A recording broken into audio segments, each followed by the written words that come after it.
YouTube, what's good, guys? It's your boy TD, and I'm back again with another video from Fantasy Good Sports, guys.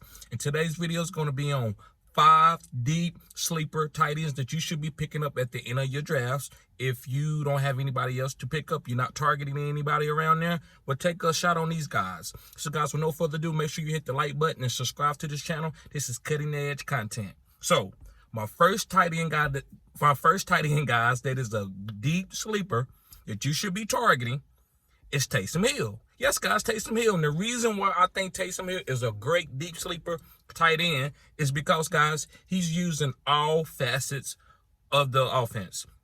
That's why I'm not really high on Kendre Miller. I am drafting him in some best ball leagues. I'm really not that high on Alvin Kamara, even though I'm taking some shots on him late. The reason why is Taysom Hill going to snipe touchdowns from all these guys. If you go back to last year, guys, Taysom Hill was being used on the goal line doing snow games. He was passing the ball on the goal line. This is probably the best value in the whole draft, guys, as far as a best ball format, a redraft, or a dynasty format because of his ADP value.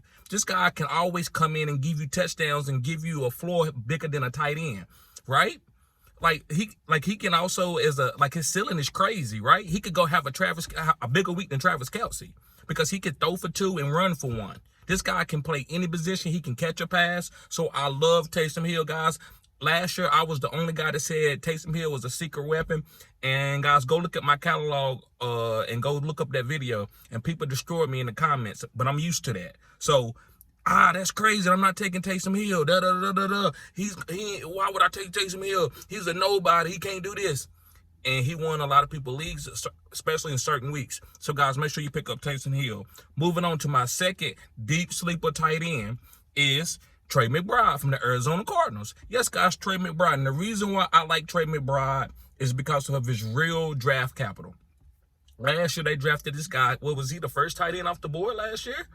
Like, this guy had a lot of high draft capital. I think they took him in, what? Was it the second round, if I'm not mistaken? Hit me up in the comment section, guys, and let me know. But I love Trey McBride. And I think Zach Ertz is getting older. So I think Zach Ertz is going to, if they do keep him, he'll help Trey McBride get better. And at the end of the year, Trey McBride could win people fantasy football championships. Week 14, 15, 16, 17, he could be hitting. This offense is going to be different. It's not going to be like very wide receiver centric. It's a new coordinator there. So I think Trey McBride is going to be used as a hybrid, getting them around linebackers. That's what the NFL is about today. Finding mismatches in the inside, not on the outside. So, guys, I love Trey McBride. Moving on to my third guy. My third deep sleeper tight end, and it's Logan Thomas. Yes, guys, Logan Thomas from the Washington Commanders. Now, listen, the reason why I like Logan Thomas is because of Eric Bieniemy. Eric Bieniemy, how long he been in Kansas City before he got that job? He was in Kansas City, what, 6 years, 7 years? And he saw Travis Kelce eat. He saw Travis Kelce work out. He saw Travis Kelce run routes. He saw Travis Kelce do it all. So what he's going to tell Logan, Logan, why don't you try it this way? This is what Travis would do.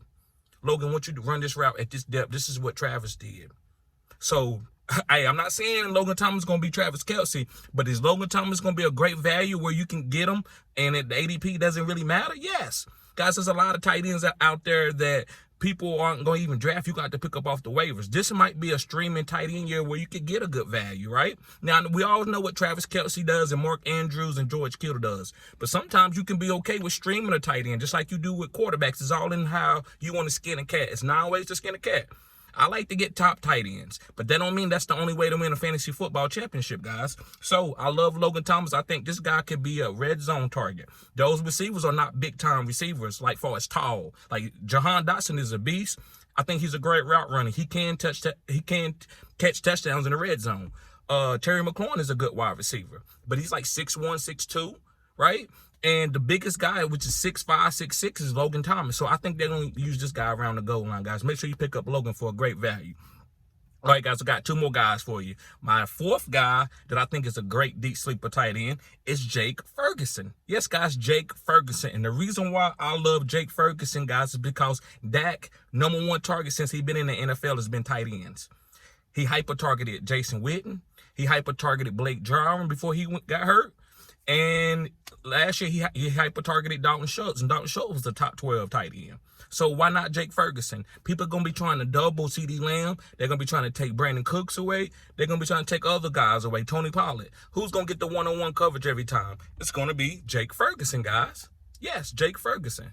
So, guys, I love Jake Ferguson. Make sure that you pick this guy up at the end of your drafts. I think the value is going to be killer. Yes, guys, the value is going to be killer.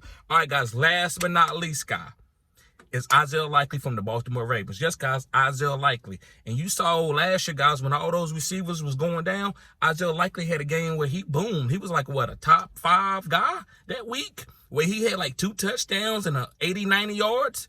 Isaiah Likely is a hybrid. He can play wide receiver. He can play tight end. At Coastal Carolina in college, he was used the same way. He was like a tight end, but he was the #1 guy. So Isaiah Likely, guys, he's one of these bigger targets. Odell Beckham is not a big target. Rashad Bateman is not a big target, and Zay Flowers is not a big target. The big targets on this team is Mark Andrews and Isaiah Likely, and they're going to play with those guys. They're going to use those guys. If you go back into Georgia, you look at Bowers, the #1 ranked tight end coming out this year, where he didn't go to the draft, but he was the #1 ranked tight end in college football. This guy was used. So why not use Isaiah Likely and Mark Andrews? And I know you know what Mark Andrews is, but I think Isaiah Likely is going to have opportunities. Mark Andrews has been injury prone a couple times. I'm not wishing it on anybody, but we know he has went down with injuries. So, guys, I love Isaiah Likely. Also, guys, go sign up for my OnlyFans. I know that may turn people off, guys, but that's the platform that I'm on. Like I said, you don't have to sign up, but if you want to show support to the channel, you like what I do, go sign up for OnlyFans. The devil doesn't scare me, guys. I know that platform can be disgusting for people, but I'm using it to be personable so I can go back and forth with you, not for me to go and take off my shirt and do weird things over there, right? And I say that jokingly, but I'm also seriously, like, right? I love the word, hey, what's up, man? Do this, do this. It's very personal. It's a great platform, but people use it for whatever they want to use it for. I'm going to use it for fantasy football content. So, guys, thank y'all for tuning in. Peace.